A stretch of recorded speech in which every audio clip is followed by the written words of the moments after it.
Passer d'un MacBook Pro 13 pouces à un MacBook Pro de 14 pouces, ça vaut vraiment le coup. On va pas faire du tout de comparaison exhaustive et chiante, non, on va être plus pragmatique et voir ce qui a vraiment changé.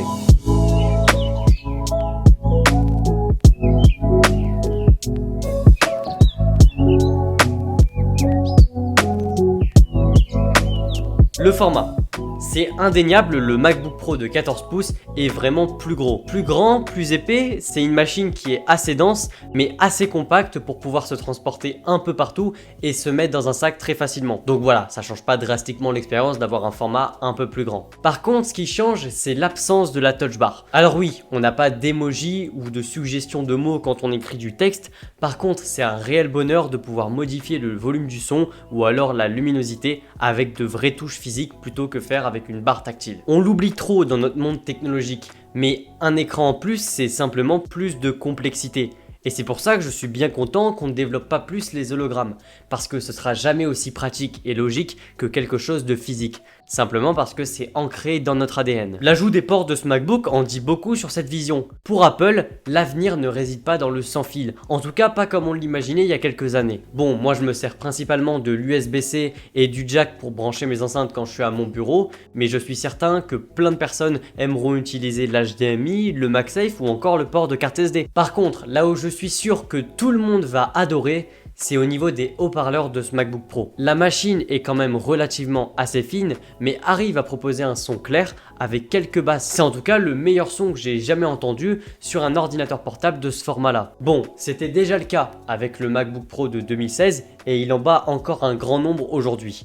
Mais là, avec le MacBook Pro de 14 pouces, on a clairement passé un cap. Et si vous alliez ça avec le magnifique écran mini LED de ce MacBook Pro de 14 pouces, eh ben c'est vraiment un bonheur. Et c'est vrai que ça change quand même un petit peu par rapport au MacBook Pro de 2016. Bon, la différence est pas énorme, mais on remarque quand même des meilleurs contrastes et une meilleure définition. Au contraire, ce qui ne change pas, peu importe le modèle de Mac, c'est si on parle de l'expérience globale. Et oui, depuis 2016 environ, l'expérience est globalement la même, peu importe le modèle. La raison est simple.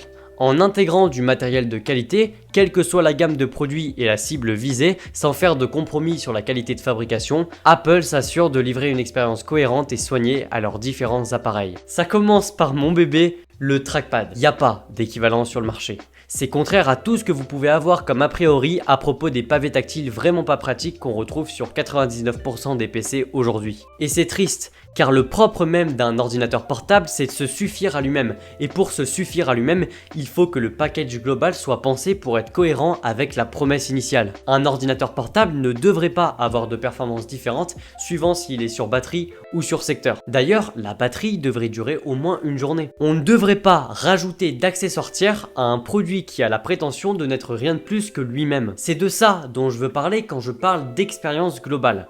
Regardez, on va faire un jeu. Je suis un créatif et mon objectif est de monter ma prochaine vidéo sur ce Mac, sans rien de plus. Je rajoute pas d'écran externe, pas d'enceinte, pas de clavier ni de souris, je me contente d'utiliser uniquement ce que propose ce MacBook Pro.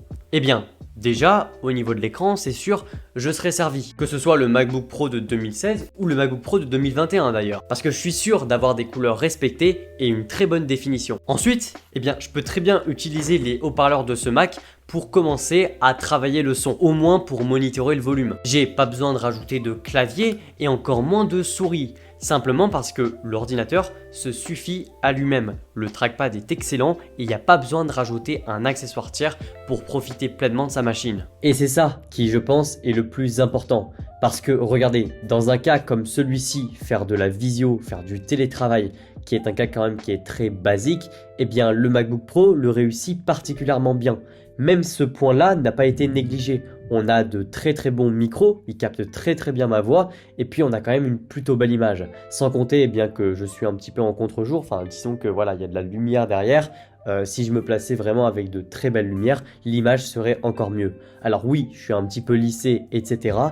Mais là non plus, pas besoin de rajouter d'accessoires tiers. Tout ce que vous rajouterez à un MacBook Pro, ce sera simplement pour peaufiner l'expérience et non pas pour combler des lacunes. Et pour peaufiner l'expérience de votre Mac, Quoi de mieux que Macway, qui est le sponsor de cette vidéo, pour le faire? Macway, c'est la référence tech pour les accessoires autour du monde d'Apple. J'ai découvert énormément de produits grâce à eux, je vous laisse le lien dans la description. Vraiment, allez y faire un tour, je suis sûr que vous allez trouver au moins un accessoire qui va peaufiner l'expérience de votre produit. Alors moi, il y a deux produits que j'ai trouvés sur leur site que je voulais vous montrer. On commence avec un hub Belkin, de toute façon tous les liens seront dans la description. C'est un hub qui comporte de l'HDMI, deux ports USB-A, un type C, une prise jack, un port de carte SD, un port de micro SD et tout ça relié en USB-C à votre Mac ou votre ordinateur avec un port USB-C. C'est extrêmement pratique parce que là regardez, j'ai mon micro, j'ai mon iPhone qui charge donc je le branche en USB-C parce que j'ai déjà plus de ports sur mon Mac. J'ai même alimenté une lampe, j'ai une prise HDMI au cas où et aussi j'ai une prise jack donc c'est super pratique d'avoir comme ça plein de connectiques à disposition et en plus le hub est tout petit donc c'est vraiment génial. Le deuxième produit est très original, je suis sûr que vous ne l'avez jamais vu, mais c'est en fait une carte SD,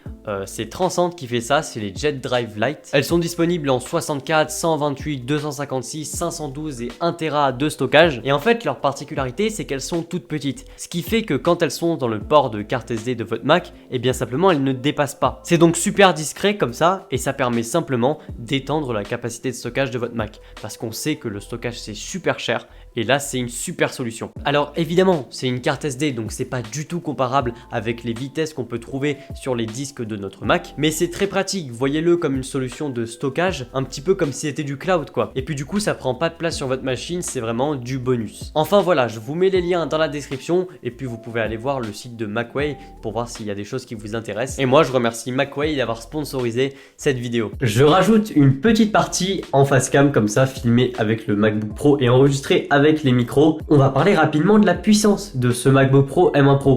Moi c'est une version avec le CPU à 10 cœurs et le GPU à 16 cœurs. Alors j'aime pas parler de technique etc, ça vous le savez, et dans la tech ça devient de moins en moins la mode de parler de technique mais plutôt de parler d'expérience. Et du coup c'est ce que je vais faire. Ce MacBook Pro est un réel bonheur à utiliser, vous vous imaginez bien qu'à ce prix-là, évidemment, on a une fluidité exceptionnelle. macOS est parfait, et bon, il était déjà avec le Mac Mini, donc voilà. J'ai grappillé quelques secondes dans les exports, les rendus, l'application de certains effets qui demandaient beaucoup de ressources, et globalement, ma timeline sur Final Cut est plus fluide. Faire du montage photo, mes miniatures avec Pixelmator, c'est un régal. Mais s'il vous plaît, ne faites pas cette erreur, c'est d'acheter ce MacBook Pro pour utiliser des logiciels Adobe. Ça vaut pas le coup. Parce que clairement, je peux vous le dire, c'est dommage de pas utiliser des logiciels, du software Apple sur une machine qui est optimisée pour ça. En gros, si je devais vous faire une comparaison, c'est comme si vous prenez le moteur d'une Ferrari et que vous la mettez dans un caddie, quoi. C'est-à-dire que vous avez beaucoup de puissance, mais utilisé avec des logiciels qui ne savent pas l'exploiter, et même sur PC, hein. Mais voilà, ce que je voulais vous dire sur la puissance, au-delà de l'optimisation avec Adobe, eh bien c'est surtout l'autonomie qui m'a marqué. Parce que je peux faire du montage sur Final Cut avec mon Mac chargé à 100% et il sera toujours pas déchargé au bout de 5 heures de montage sans m'arrêter.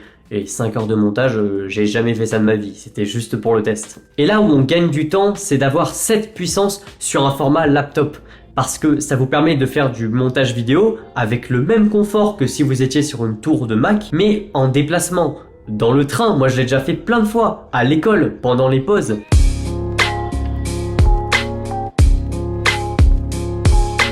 J'espère que vous avez compris en quoi le MacBook Pro 14 pouces est meilleur que le MacBook Pro de 2016, de 13 pouces ou n'importe quel autre type de Mac qui ressemblait un petit peu à ce format-là. Et j'espère aussi que vous avez compris que, eh bien, ça vaut pas le coup si vous faites simplement de la prise de notes, ça vaut pas le coup d'avoir le dernier MacBook Pro comme j'ai là. Et même pour moi, je pense que j'ai pris une configuration vraiment overkill, mais c'est simplement pour le faire durer dans le temps, parce que je suis complètement contre le fait d'acheter des produits tous les ans. Moi, je veux acheter un truc qui fonctionne à l'achat et qui fonctionne 5-6 ans après aussi bien. Et puis là, voilà, on a une super autonomie avec ce MacBook Pro, il est vraiment suffisant à lui-même, et comme je vous ai dit, hein, rajouter des accessoires, c'est simplement peaufiner l'expérience. Enfin voilà, j'espère que vous avez compris ce que je voulais dire. Il n'y a pas besoin d'avoir le dernier MacBook Pro pour profiter de l'expérience qu'Apple propose avec ces machines-là. Quoi qu'il arrive, même des Mac entrée de gamme, vous aurez la même expérience avec toujours de très bonnes finitions en aluminium, un très bon trackpad, un très bon clavier, une bonne autonomie, même si c'est encore mieux avec les puces M1. En tout cas, dites-moi ce que vous avez pensé de cette vidéo dans les commentaires. Abonnez-vous à ma chaîne YouTube. Je vous souhaite une très bonne année aussi, c'est très important. Et moi, je vous dis à la prochaine pour une nouvelle vidéo. Allez, salut!